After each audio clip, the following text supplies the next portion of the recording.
बिस्मिल्लाहिर्रहमानिर्रहीम। अस्सलाम वालेकुम एवरीवन, मेरा नाम शहजादी इरम है और मैं आप सबको वार्मली वेलकम करती हूँ PIPRC में। हम सब जो है यहाँ पे वेबिनार अटेंड करने के लिए जमा हुए हैं स्टेमरिंग पर, और हमारे साथ ऐसे गेस्ट स्पीकर अवेलेबल हैं मैम लारेब। अस्सलाम वालेकुम मैम, कैसी हैं आप? वालेकुम सलाम। अल्लाह का शुक्र। मैम आप कैसी हैं? जी अल्हम्दुलिल्लाह। मैम लारेब जो हैं वो माशाल्लाह से सर्टिफाइड स्पीच पैथोलॉजिस्ट हैं। Ma'am kindly introduce yourself. बिस्मिल्लाहिर्रहमानिर्रहीम। अस्सलाम वालेकुम एवरीवन। उम्मीद है कि आप सब खैरियत से होंगे। सबसे पहले मैं अपना ब्रीफ सा इंट्रोडक्शन दूंगी। मेरा नाम लारैब है और मैं एक स्पीच एंड लैंग्वेज पैथोलॉजिस्ट हूँ। और आज हम एक टॉपिक पे डिस्कशन करेंगे, वो है स्टेमरिंग। तो अगर वेदर की वजह से कोई डिस्टॉर्शन या आवाज़ में कुछ मसला हो तो आप प्लीज़ मुझे इन्फॉर्म कर दीजिएगा। सबको मेरी आवाज़ आ रही है? जी मैम, आपकी आवाज़ आ रही है, आप स्क्रीन शेयर भी कर सकती हैं। You are allowed. Okay okay. Thank okay you. Ma'am, over to you. Thank you so much. Thank you ma'am.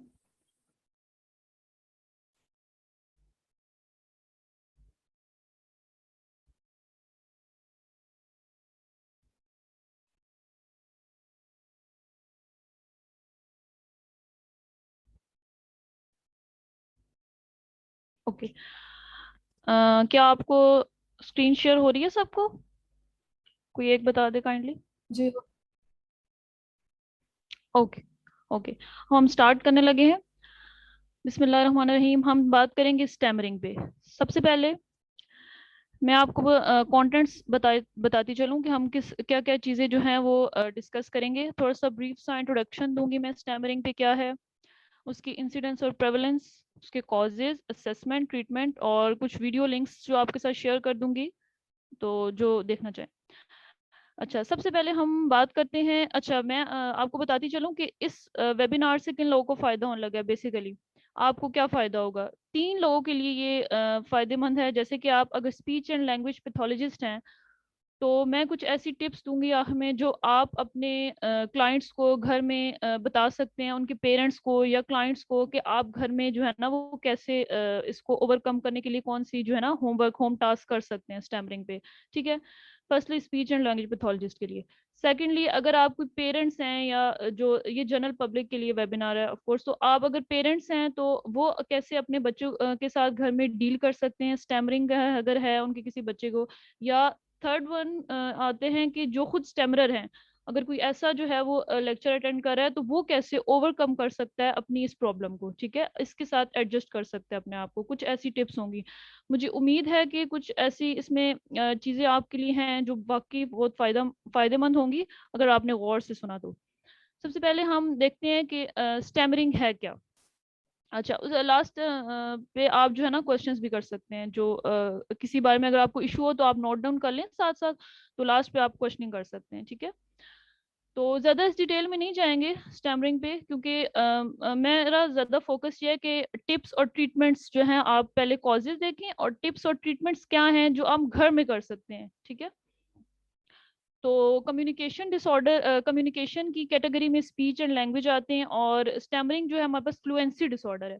सबसे पहले हम देखते हैं फ्लुएंसी होता क्या है। फ्लुएंसी क्या है? Fluency refers to continuity, smoothness, rate and effort of speech in production. हमारा जो एक तसलसल होता है बात करने का, ठीक है, तसलसल जो है हमारा, रेट उसमें आ जाता है, स्मूथनेस हो जाता है, बात करने का तसलसल, ठीक है, वो हमारे पास फ्लुएंसी आती है। अगर इस तसलसल में इंटरप्शन आ जाए, कोई प्रॉब्लम आ जाए हमारे फ्लो में बोलने के, उस वो एटिपिकल रेट हो उसका, रिदम और डिसफ्लुएंसीज आ जाएं, तो इसको हम कहते हैं फ्लुएंसी डिसऑर्डर्स। ठीक है।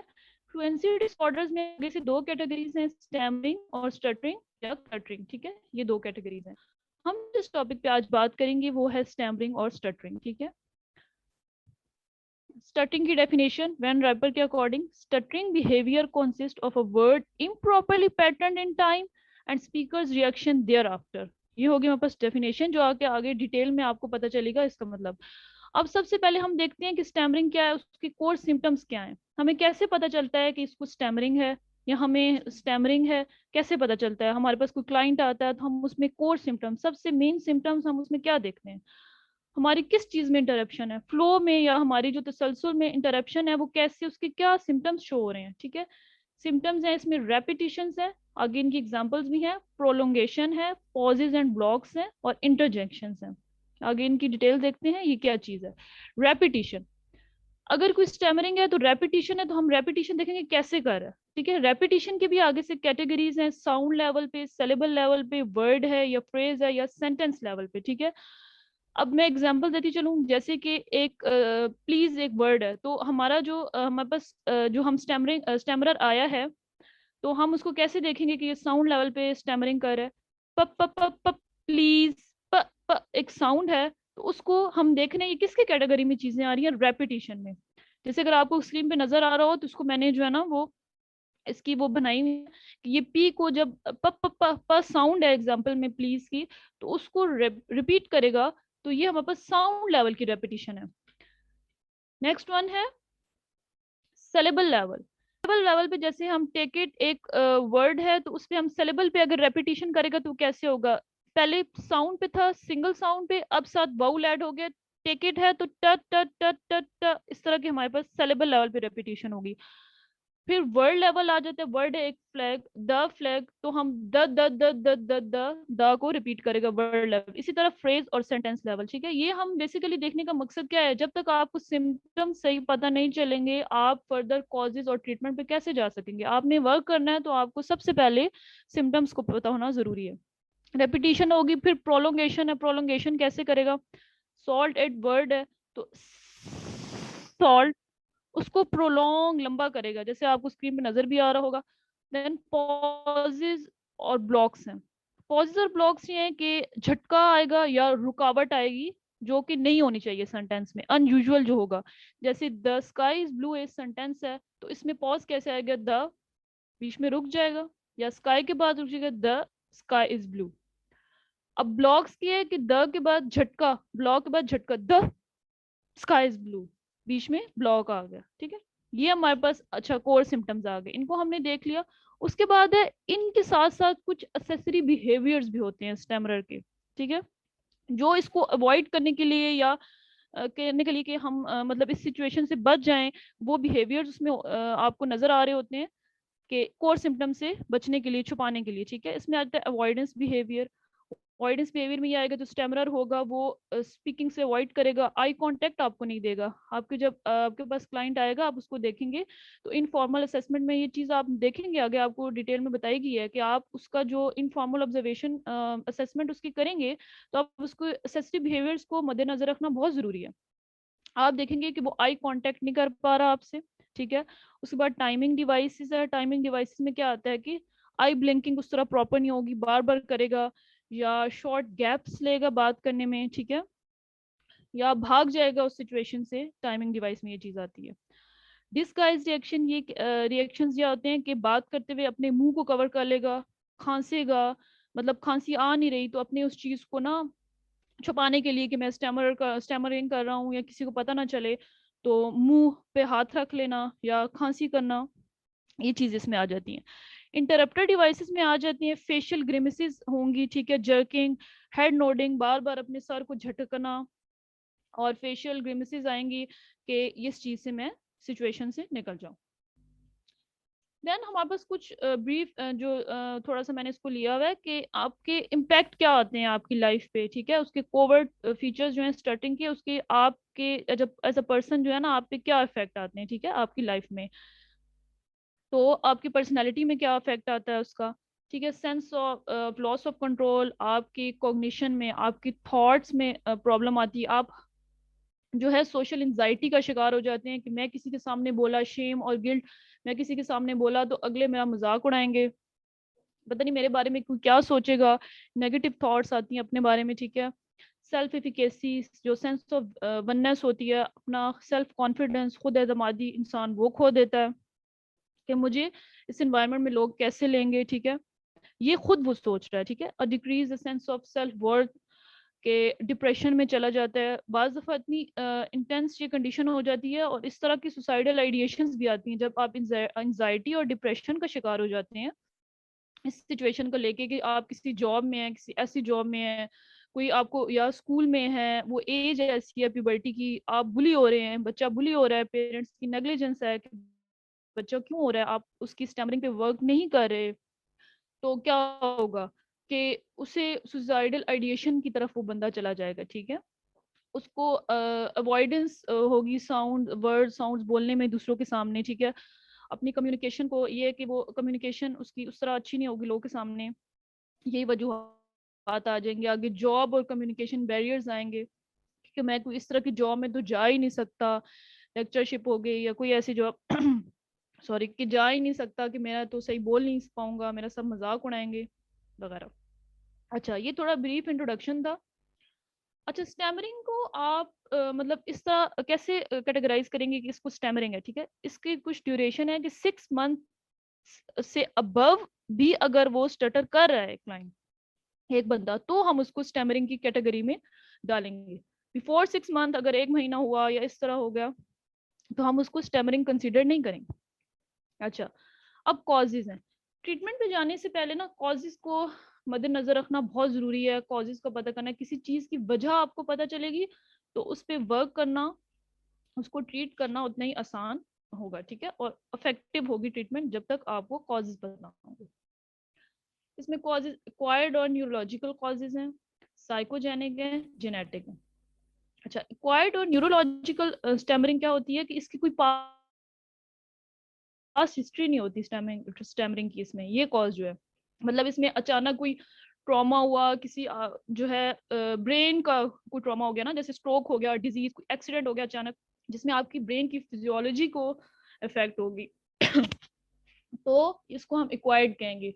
वो हमारे पार्ट जो ब्रेन पार्ट जो हमारे बोलने समझने और कम्युनिकेशन से रिलेटेड है, उनमें कोई खुदा ना खास्ता मसला हो गया तो उसकी वजह से स्टैमर कर रहा है, तो वो एक्वायर्ड और न्यूरोलॉजिकल स्टैमरिंग में आएगा।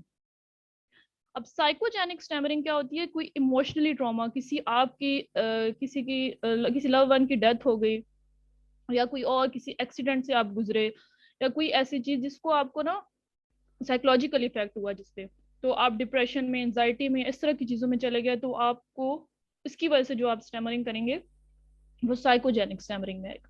जेनेटिक है।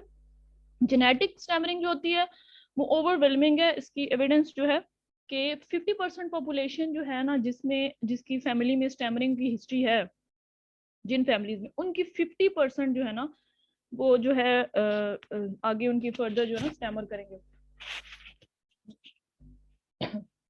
हम आते हैं कॉलेज के बाद, हम आते हैं असेसमेंट में। असेसमेंट का डिटेल ये है कि हम सबसे पहले जो है जनरल असेसमेंट, हम उसमें देखेंगे कि उसकी फैमिली हिस्ट्री तो नहीं है स्टैमरिंग या क्लटरिंग में, पेरेंट का कंसर्न क्या है वो देखेंगे। पूरे फॉर्म बने होते हैं, हिस्ट्री फॉर्म, जो स्पीच एंड लैंग्वेज पैथोलॉजिस्ट जो है वो असेस करते हैं, ठीक है। हम देखेंगे कि पर्सन कोई नेगेटिव रिएक्शन एग्जिबिट कर रहा है, उसके बिहेवियर चेंजेस, कॉग्निटिव चेंजेस, जैसे एक्सेसरी बिहेवियर्स होते हैं वो देखेंगे। पर्सन जो है फिजिकल टेंशन और सेकेंडरी बिहेवियर जो आप पीछे डिस्कस हो चुके हैं, आई ब्लिंकिंग वगैरह, हेड नोडिंग, ये आपकी ना इनफॉर्मल ऑब्जर्वेशन में भी आ जाता है कि आप फर्स्ट लुक में कैसे उसको जज करते हैं। उसके बाद जो बाकी कंसर्न्स होते हैं, स्पीच एंड लैंग्वेज, ये पूरा एक फॉर्म होता है, उस फॉर्म को हम फिल करते हैं, ठीक है। सबसे पहले हम फॉर्म स्टार्ट असेसमेंट जो करते हैं, रेफरेंस से स्टार्ट करते हैं कि ये पर्सन सेल्फ रेफर है, टीचर ने रेफर किया है, पेरेंट की तरफ से है। ये चीज देखना बहुत जरूरी है। क्यों जरूरी है? क्योंकि हम इसमें थेरेपी का जो थेरेपी अप्लाई करते हैं वो डिफरेंट होगी। अगर पेरेंट वगैरह पेरेंट रेफर है या मतलब टीचर है, तो हम उसकी साथ साथ इन्वायरमेंट पे भी उन्हें कहेंगे वर्क करें। अब जैसे वहाँ पे घर का एनवायरनमेंट कैसा है उस पर वर्क करें, उसकी स्टैमरिंग को कैसे ओवरकम किया जा सकता है ये आगे डिस्कस होगा। सेल्फ रेफरल है तो हम उसकी जो है कैसे काउंसलिंग करें पेरेंट की, या अपनी कैसे काउंसलिंग करें, आप उस पर्सन की काउंसलिंग करें कि अपने जो है ना वो ज्यादा इजी हो जाता है कि उसकी स्टैमरिंग पे काम करना। अच्छा, जैसे पहले थोड़ा सा हल्का सा डिस्कस हुआ था कि इनफॉर्मल ऑब्जर्वेशन, इनफॉर्मल ऑब्जर्वेशन में क्या करते हैं आप, जो क्लिनिशियन या थेरेपिस्ट जो होता है वो क्या करता है। जैसे ही क्लाइंट आपके जो है ना क्लिनिक में एंटर हुआ, हम देखेंगे उसका पोस्चर, बॉडी पोस्चर। वैसे भी आपको इतना होना चाहिए, बॉडी पोस्चर देखेंगे, वो आपके साथ आगे कम्युनिकेट कैसे करेगा, उसकी सोशल स्किल्स देखेंगे। देखेंगे कि पर्सन बोल कैसा रहा है, the way in which person speaks, the way in which a person stutter. ठीक है, ये सारी चीजें हमने उसकी इनफॉर्मल ऑब्जर्वेशन में देखनी है। देन हमारे पास जो प्रॉपर असेसमेंट फॉर्म होते हैं, चाइल्ड असेसमेंट फॉर्म में क्या क्या होता है, मतलब पूरे प्रॉपर क्वेश्चंस किस बारे में होते हैं, थोड़ी सी जो है ना पॉइंट्स लिए गए हैं, जिसमें हम देखेंगे डेवलपमेंटल माइलस्टोन के उसकी ठीक थे, टाइम पे उठा, गर्दन संभाली, ठीक टाइम पे उसने चलना शुरू किया, सारे माइलस्टोन। ठीक है, हिस्ट्री ऑफ स्पीच कंप्लेंट्स देखेंगे, फिर देखेंगे करंट मैनेजमेंट स्पीच के लिए क्या हो रही है, बाकी स्पीच एंड लैंग्वेज प्रॉब्लम्स क्या है, फैमिली हिस्ट्री क्या है, उसकी फैमिली में कोई ऐसा इशू तो नहीं है, इमोशनल डेवलपमेंट उसकी कैसी है, स्कूल डिटेल्स कैसी है। हमने कॉजेज में ये चीज जरूर देखनी है कि स्कूल में बच्चे के साथ क्या, मतलब पेरेंट्स को इतना देखना चाहिए कि कोई ऐसा मसला स्कूल में तो नहीं हो रहा, क्योंकि कुछ बच्चे ऐसे स्टैमर करते हैं कि स्पेसिफिक सिचुएशंस में करते हैं, जब उन्हें कोई इशू होता है वो एक्सप्रेस नहीं कर पाते या पेरेंट्स उसको ध्यान में नहीं रखते, तो उसको जो है वो नोट नहीं करते, तो बच्चे को ऑटोमेटिकली वो उस चीज में सप्रेस करना शुरू कर देता है अपने माइंड में उस चीजों को, तो फिर वो स्टैमरिंग की सूरत में आएगी बाहर। ठीक है, उसके बाद हम अडल्ट असेसमेंट, अडल्ट असेसमेंट में कुछ पॉइंट्स थोड़े से चेंज हो जाते हैं कि हम देखते हैं कि प्रीवियस स्पीच थेरेपी तो नहीं लेगी, रिलेशनशिप स्टेटस क्या है आपका, जॉब का क्या है, अपने आप को आप स्टैमरिंग की सिचुएशन को कहाँ देखते हैं, और यही बात इसमें भी है कि कौन सी ओकेजन्स हैं जिनमें स्टैमरिंग आपकी वर्स्ट हो जाती है, और आपका जो है एक्सपेक्टेशंस क्या है, आपकी प्रेजेंट जो थेरेपी लेने आए हैं क्या है, और आपने पहले जो स्पीच थेरेपी अगर कोई ली है तो उसका आपको फर्क पड़ा है। देन हमारे पास प्रोसीजर कैसे हम करते हैं कि इसमें दो डिफरेंट टेस्ट होते हैं और इससे क्वेश्चन बने होते हैं। ठीक है, स्पीच प्रोफाइल जिसमें और एटीट्यूड असेसमेंट है, थोड़ा थोड़ा इनको टच किया गया है कि स्पीच, यहाँ पे स्पीच प्रोफाइल में हम क्या करते हैं कि ओवर्ट सिम्टम्स देखते हैं स्टैमरिंग के, और एटीट्यूड असेसमेंट जो होते हैं वो टूल्स ज्यादातर जो है ना हमारे पास जो असेसिव बिहेवियर्स, जो कोवर्ट फीचर्स होते हैं वो हम असेस करते हैं, जो पीछे डिस्कस हो चुके हैं। ठीक है, ये क्वेश्चन बने होते हैं, उनमें प्रॉपर हमने उनको मार्क करना होता है पूछ पूछ के। अच्छा, स्पीच एंड लैंग्वेज पैथोलॉजिस्ट जहाँ पे स्पीच प्रोफाइल दी होती है ना, उसको असेस करते हैं, डायग्नोसिस उसका कैसे करते हैं कि हमने जो सैंपल हम लेते हैं उसकी फ्रीक्वेंसी देखते हैं, टाइप क्या है स्टैमरिंग की, कितनी ड्यूरेशन से है, सिवेरिटी क्या है, इनके फॉर्मूलाज हैं, बड़े इजी इजी फॉर्मूलाज हैं, वो दिए होते हैं।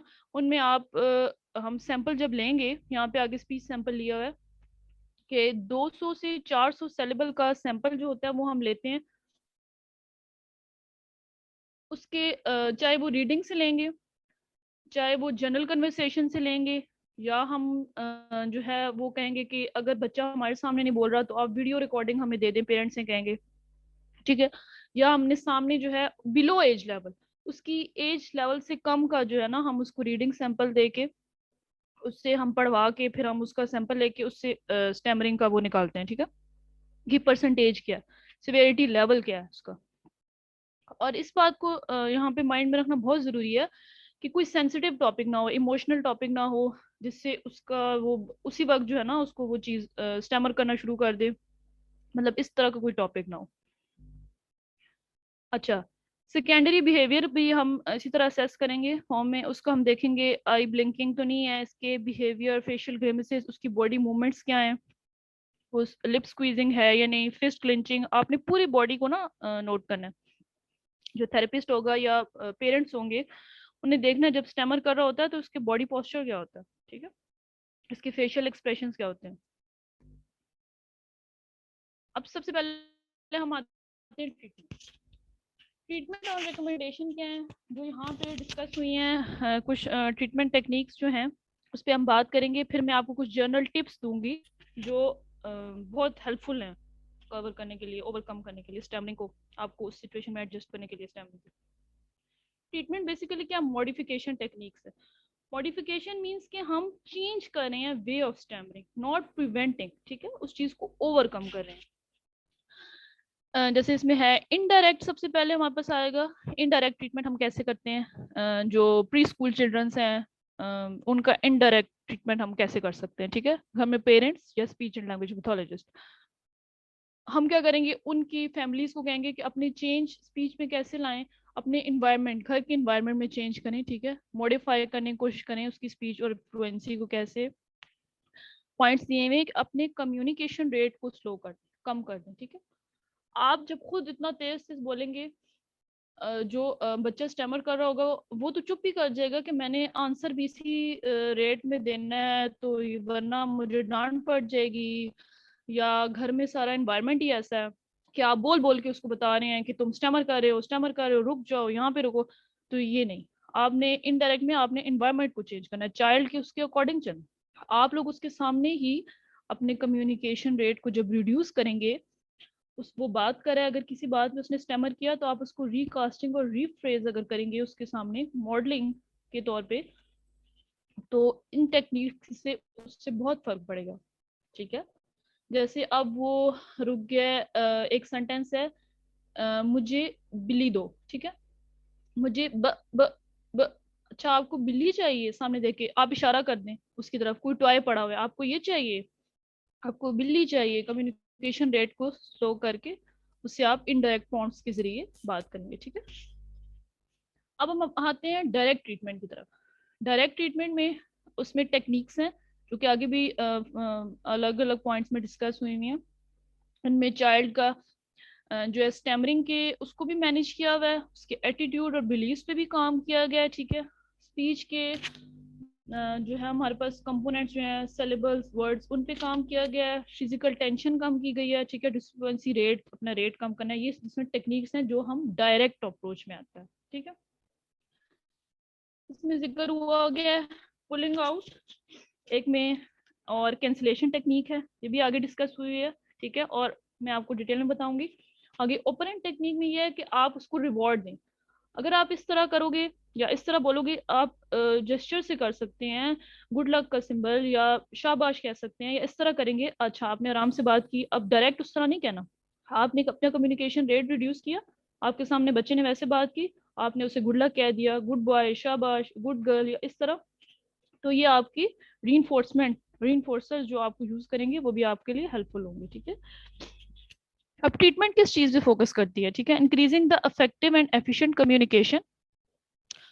उसके बाद हमारे जो सेकेंडरी बिहेवियर है उनको रिड्यूस, सोशल स्किल्स हमारी, ठीक है, अपना कॉन्फिडेंस बूस्ट अप करना, ठीक है, आप जो बुली हो रहे हैं उसको इफेक्टिवली कैसे मैनेज कर सकते हैं, और एडवर्स इम्पैक्ट जो आपके स्टैमरिंग के आपके ऊपर, पर्सनैलिटी के ऊपर हो रहे हैं, उस पर कैसे काम करना है, ठीक है।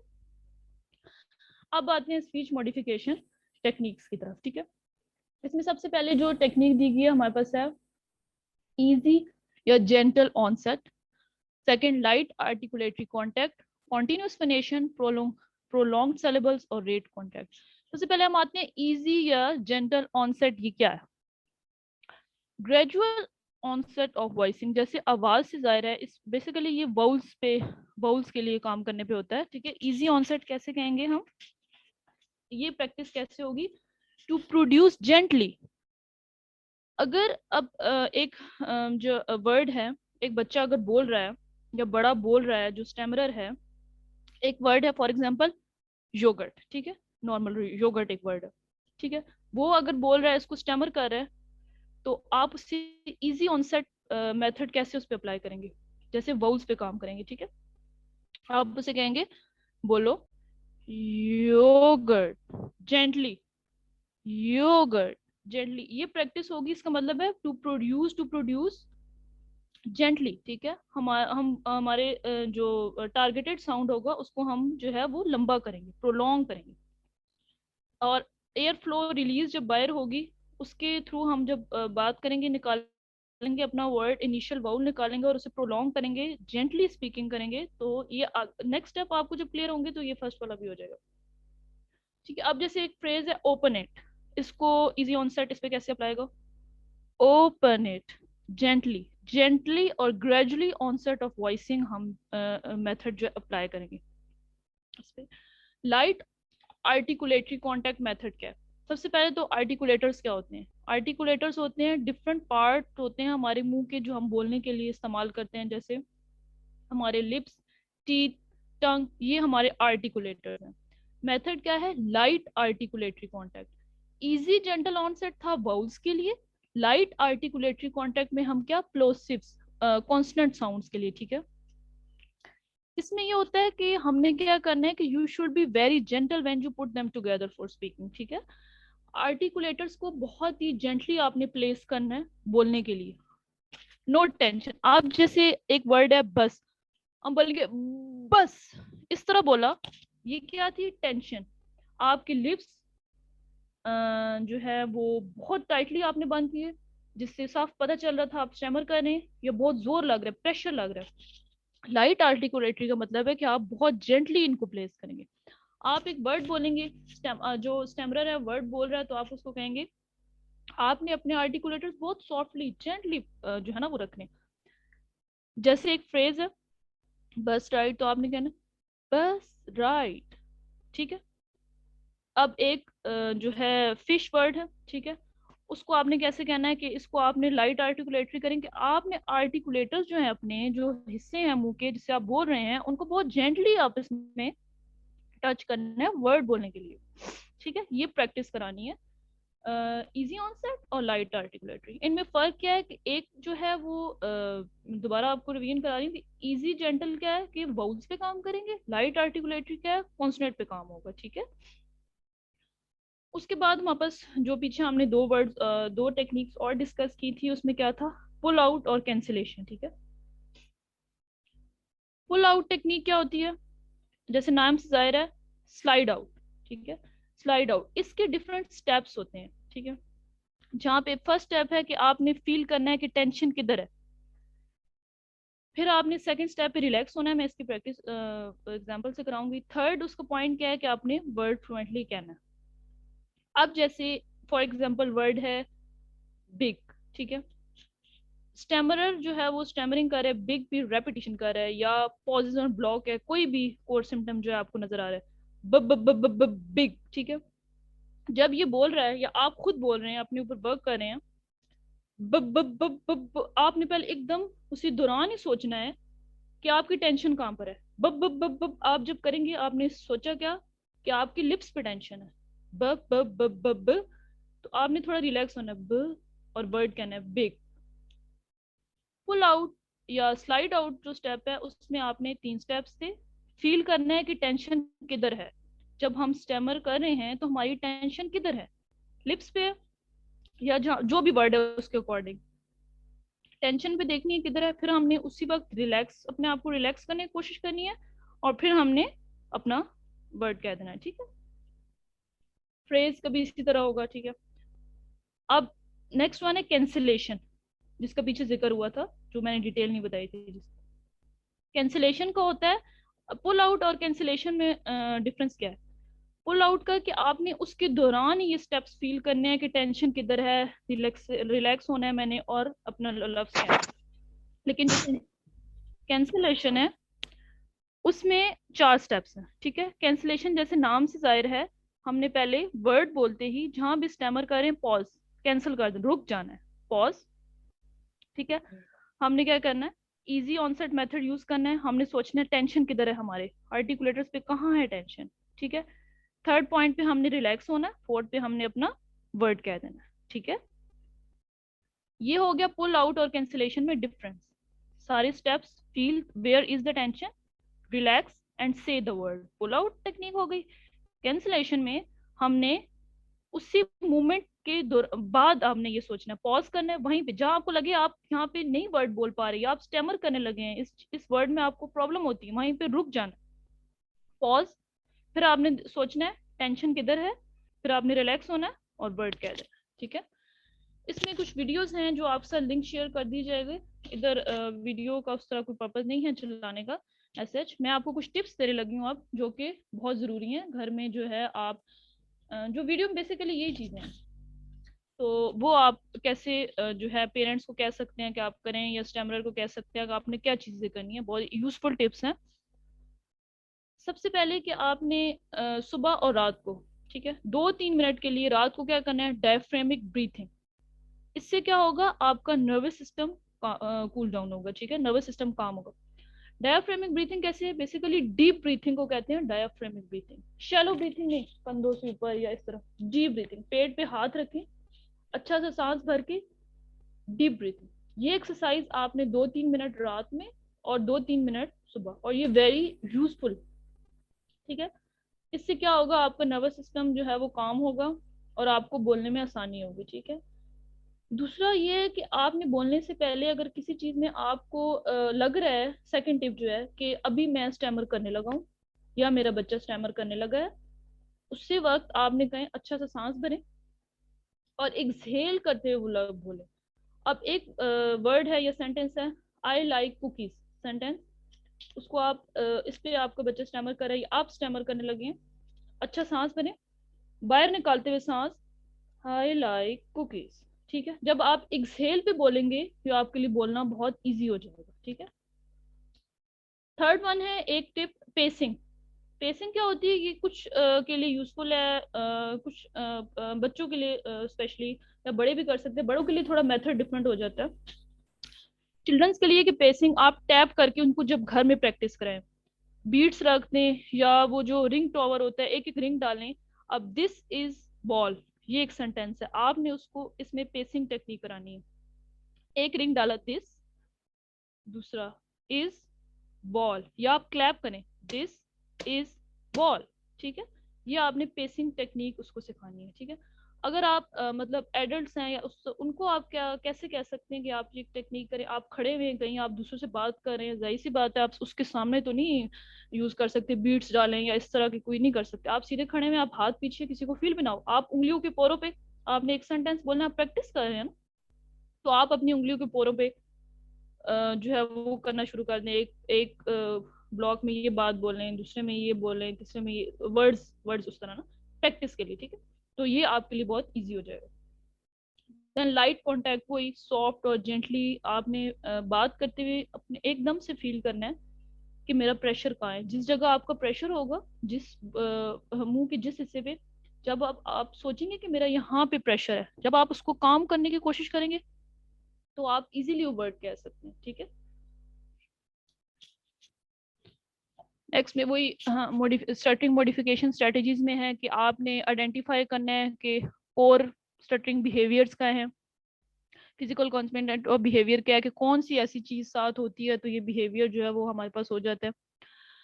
थर्ड वन है locate the point of physical tension, कि कहाँ पे जो है ना फिजिकल टेंशन हमारे है, और इस जिसकी वजह से हम इस मोमेंट पे जो है वो डिस्फ्लुएंसी है हमारे में, वही आर्टिकुलेटर्स पे आपने देखनी है टेंशन, और एंड पे जो है ultimately reduce that physical tension. Next, अब काइंडली आप लोग अपने माइक म्यूट कर दें, ठीक है। अब हमारे पास जो ये पुल आउट एंड कैंसिलेशन आपको ऑलरेडी मैं बता चुकी हूँ, ये मॉडिफिकेशन स्ट्रेटजीज हैं। प्रिपरेटरी सेट क्या है कि इसमें आपने पहले से प्रिपेयर होना है कि मैं कहाँ स्टेमरिंग करने लगा हूँ या कहाँ पे है, तो उस सिचुएशन में आपने अपने लाइट कॉन्टैक्ट जो पहले मेथड यूज हो सके हैं या प्रोलॉन्ग साउंड को कर देना है वर्ड प्रोड्यूस करने के लिए, ठीक है। देन रेफरेंस है। Any questions? Thank you. like to say कि माशाल्लाह बहुत ही बेहतरीन वेबिनार था, it was very interesting and very informative. Thank you so much ma'am. जी, हमारे जितने भी पार्टिसिपेंट्स हैं, आप में से किसी का भी कोई भी क्वेश्चन है, आप जो है वो डायरेक्टली कर सकते हैं, खुद को अनम्यूट भी कर सकते हैं और चैट बॉक्स जी में भी जी अपने श्योर। क्वेश्चंस ड्रॉप कर सकते हैं।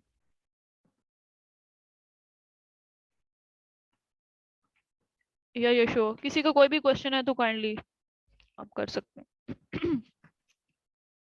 हमारे पास जो है वो यहाँ पे 80% बच्चे जो है वो स्पीच पैथोलॉजी के हैं। आप में से किसी का कोई क्वेश्चन नहीं है, it's a golden chance for you. Ma'am नारेब से यस, कोई क्वेश्चन भी करें, क्वेश्चन है पूछें। तो आप जरूर करें। जी बिल्कुल,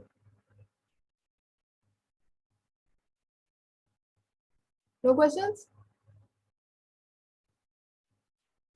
अगर कोई पॉइंट भी क्लियर आपको नहीं है तो मैं दोबारा बताने के लिए तैयार हूँ, कोई ऐसी चीज जो आपको क्लियर ना हो, कोई ऐसा इशू नहीं है तो मैं आपको दोबारा यहाँ पे बता देती हूँ।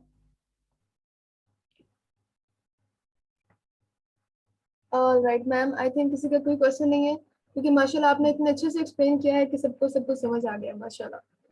Thank you so much ma'am, thank you. Alright जी, thank you so much for joining everyone and a big thanks to ma'am नारेब।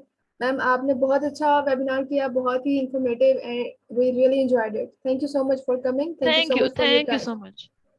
Thank you ma'am, thank you so much. एंड हाफिज। अल्लाह हाफिज़। एंड बाकी सब पार्टिसिपेंट जिन्होंने हमें ज्वाइन किया, आप सबने अपना कीमती वक्त निकाला, थैंक यू सो मच। आपकी पार्टिसिपेशन हमारे लिए बहुत वैल्यू रखती है। इंशाल्लाह नेक्स्ट वेबिनार में मिलते हैं। अल्लाह हाफिज़।